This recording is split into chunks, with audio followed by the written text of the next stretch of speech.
खेड तालुक्यातील असलेली लोटे MIDC पुन्हा एकदा हादरली असून आठवडाभरात दुसरी दुर्घटना घडली आहे। यापूर्वी पुष्कर केमिकल कंपनीत लागलेल्या आगीत 4 जण जखमी झाले होते। त्यानंतर मंगळवार दिनांक 23 जुलै रोजी रात्री 9 वाजण्याच्या सुमारास एक्सेल इंडस्ट्रीज मध्ये प्रचंड प्रमाणात वायुगळती झाली। यामध्ये कंपनीमधील केमिकलयुक्त गॅस लिकेज झाल्याची माहिती प्रत्यक्षदर्शींनी दिली। या घटनेनं परिसरात खळबळ उडाली आहे। वायुगळतीमुळे चाळकेवाडी आणि लोटे परिसरात अनेक वाड्यातील लोकांना श्वसनाचा त्रास होऊ लागल्याची माहिती परिसरातील स्थानिकांनी दिली। यात 11 ग्रामस्थ बाधित झाल्याचं समोर येत असून यामध्ये एका 3 वर्षीय बालिकेचाही समावेश आहे।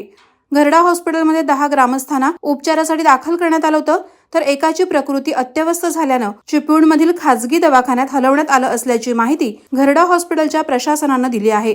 त्यामुळे पुन्हा एकदा लोटे केमिकल MIDC चर्चेत आली आहे। या वायुगळतीच्या दुर्घटनेनंतर लोटे परिसरातील ग्रामस्थ प्रचंड संतापलेत। गावकऱ्यांनी एक्सेल इंडस्ट्रीज बाहेर ठिय्या मांडला होता। या प्रकारामुळे लोटे औद्योगिक वसाहती परिसरातील ग्रामस्थांच्या सुरक्षिततेचा प्रश्न ऐरणीवर आला आहे। वादळवारा लाईव्हसाठी न्यूज ब्युरो, खेड। नवी मुंबई व रायगड जिल्ह्यातील ताज्या बातम्या आणि घडामोडींसाठी सबस्क्राईब करा वादळवारा लाईव्ह चॅनल आणि दाबा बेल आयकॉन।